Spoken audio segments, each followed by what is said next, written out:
Good evening. How are you? How has been your day? This is Dr. Murongi.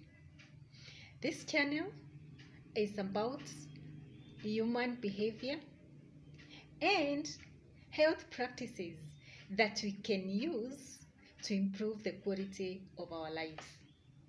Today, I want us to talk about personal hygiene. Personal hygiene is actually one of the most effective ways that we can use to protect ourselves and others from illnesses. Habits such as washing our hands, brushing our teeth, will reduce the bacteria, keep them away, and also keep illnesses away. By cleaning the body, by bathing, we remove the dead skin cells and they are washed away together with germs out of our bodies, and we reduce the chance of them entering our body just by taking bath. And this includes COVID viruses. You wash them away when you take your bath with soap and water. Practicing good body hygiene also helps you to feel good about yourself. Yeah, your confidence is high, very high in fact, that you are happy with yourself, and it's important for your mental health. Yes, proper personal hygiene is essential for social interactions. You feel good interacting with your peers when you're clean, when you're smelling nice, when you're trimmed, when you're groomed, Yes. Poor hygiene, even in the professional arena, when you have got poor hygiene, people tend to discriminate against you because they think you're unhealthy, especially if you have bad breath, bad body odor. People want to associate with people that have good personal hygiene. Now, how do we improve our personal hygiene as well as that of the children? How can we be able to do this? One, it's by bathing daily. Yeah, take your bath on a daily basis. Yes, a regular bath every morning keeps you clean, fresh, odor-free. Oh, didn't you want that? I'm sure you'd love it. Cleaning your body is also important to ensure that your skin rejuvenates, shakes off the dead skin. Scrub your arms, scrub your legs, remove the dead skin, remove the dry skin, and stay healthy and refreshed. And this is the reason why we want to take bath every day. We want to be clean. We want to be fresh. We want to be rejuvenated. Yes. Also, you need to wash your hands. So bathing daily is 1. 2, wash your hands. Yes, our hands. Our hands pick a lot of dirt and germs. They pick up infections by touching people, touching animals, touching objects, and all these carry diseases. When you touch soil, when you touch human feces, like when you're changing a baby diaper, dirt, urine, or some other dirty substances, you carry infections with you. So it's important to wash our hands regularly, actually. Very often. Yes, all the time. Most infections, especially colds and gastroenteritis, are spread when you put your unwashed hands, which have germs on them, to your mouth. When you do that, you get an infection cooking. Yeah, the hands, the wrists, should be washed with clean water and soap, and most preferably running water, not water in a basin. And again, that water should not be shared. In case you're using a basin, make sure the water is not shared, so you don't wash hands and pass the same water to another person to use to wash their hands. So preferably wash your hands in a hand sink basin with running water where possible. If it's not possible, let water not be reused. If you've used water to wash your hands, that water should not be reused by another person, even if it looks clean. Yeah? Most infections actually are spread when you put hands that have not been cleaned well into your mouth. Yeah? If you dry the hands after washing, they should be done with something clean and dry. Then again, whatever you use to dry your hands should not be shared. The way in families you'll find towel kept near a hand basin sink, and it's used throughout the day by everybody. That's not hygienic. People are advised to use disposable towels because they won't be repeated. So make sure if you go to someone's home and they have a towel beside the hand basin, you don't use it. You'd rather keep your hands wet, or you use serviette, because that towel has been used and reused and it's not clean for you. The other personal hygiene that I want us to focus on is trimming the nails. Yeah, you can see mine are trimmed. Trimming the nails, the fingernails and the toenails. I'll start with the fingernails. The fingernails, just like the hands, pick a lot of dirt.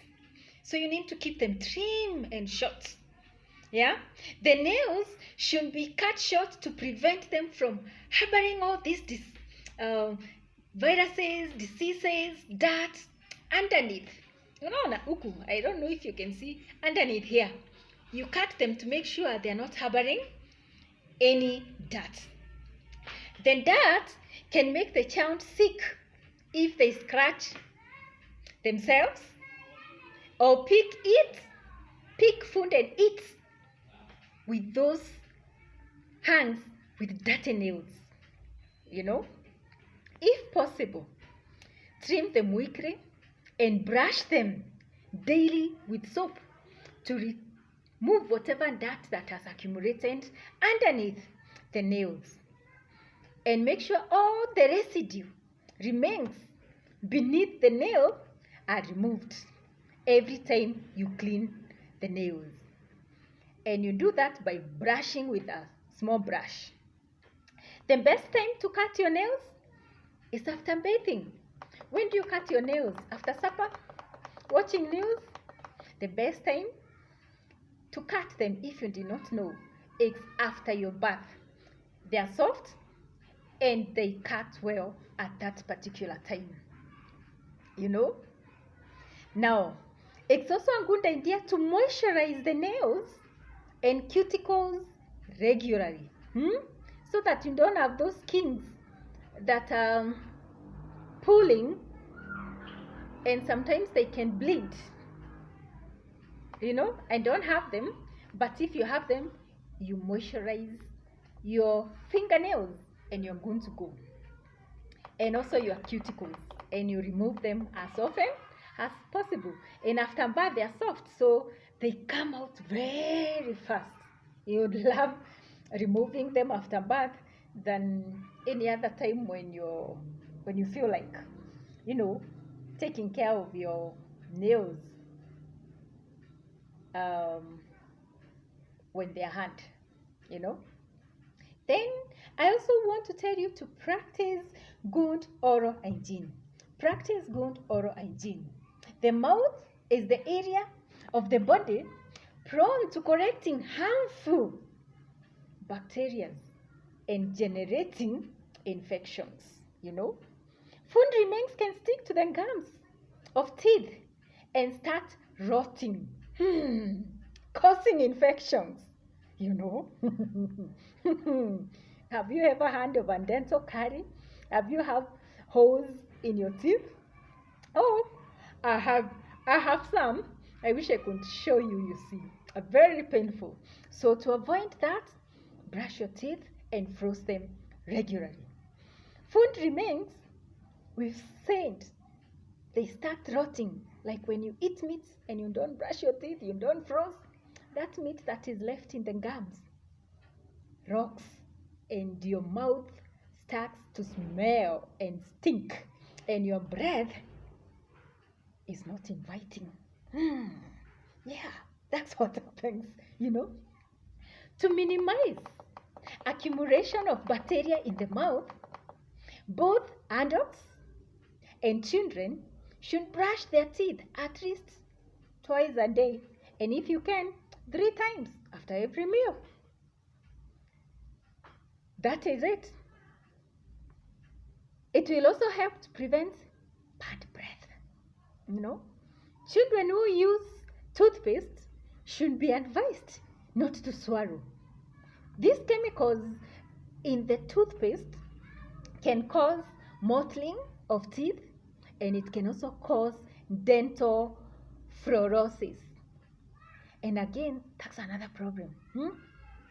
Teeth can also be discolored if you keep swallowing Colgate, especially the young children. Every time, when I was young, I remember it was sweet. I would go and eat it, hiding. No wonder my teeth are not discolored, So make sure your children do not swallow the toothpaste, because the teeth will be discolored and they can end up having cavities. Yes, and they're painful. Children should be guided on how to do their brushing, but that's not what we'll focus on today, how you do it, but maybe one of these fine days we'll talk about it. Then replace your toothpaste as often as possible, your toothbrush as often as possible. At the toothpaste, even that one, when it runs out, replace it. But replace your toothbrush every 3 months, and if it goes not beyond 4 months. So after every 4 months, replace it. 3 to 4 months, get another brush. 3 to 4 months, get another brush. Do not wait for it to be disfigured, distorted, and you're still using it. It has harbored enough bacteria. Replace it ASAP. Okay? Yes. To maintain good oral hygiene, also you are advised to visit a dentist at least every 6 months, even 3 months, if you can afford. And if you live within Meru, I can recommend you a good dental clinic that you can go to. I will recommend Meru Dental Services if you live in Meru or near Meru, and its environments. You can Google up Meru Dental Services and go there and get yourself checked and get your children checked. Okay? Another personal hygiene that we need to focus on is take good care of your hair. Yes, take good care of your hair. A shaved head is easier to keep clean, especially for children, both boys and girls. If you shave them, it will be easy. And if they keep hair long, then plait it, and the caregivers or whoever is in charge of the children can make sure that it has been washed, maybe once a week or once in 2 weeks, for the very young children. Those who wish to maintain short hair, cut frequently, wash it regularly, I would say daily, there is no harm. It is also fine to wash it daily, but regularly, It's also okay in order to keep it and the scalp clean and healthy. All right. Then the next personal hygiene area that I want to focus on is eyes. Our eyes. Each eye should be cleaned with a separate clean, soft material, or a face towel that you don't use anywhere else in your body. You can use it to clean your eyes like this, like this, like this. Even for children, you wipe around the eye, not with the finger, the way I'm doing, with a soft piece of material. Maybe my demonstration is not good. So each eye, clean it with a soft, clean piece of material. Yeah.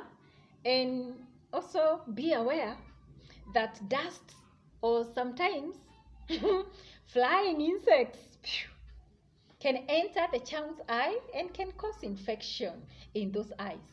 If it gets to the eye, then I recommend you see an eye specialist, an ophthalmologist. Well, that one is specifically for, you see an eye specialist for that. Then I also want to focus on another hygiene aspect. Ears. How do you take care of your ears? Again, you clean them with a clean cloth. You're not supposed to put things inside your ears. No. So don't tell me I'm using earband. You're not supposed to put things inside your ear. Whether you're an adult or you're a child, you're not supposed to put things inside the ear. The only person allowed to put anything inside is a ear specialist checking the ears. Okay? And in case of discharge in your ears or pus, even after you keep all the cleaning that you're doing, you're wiping it, you're making sure the ears are clean and dry, and they still discharge and pass, then I would advise you to see a ear and nose and throat specialist. We call them ENT doctors. See one.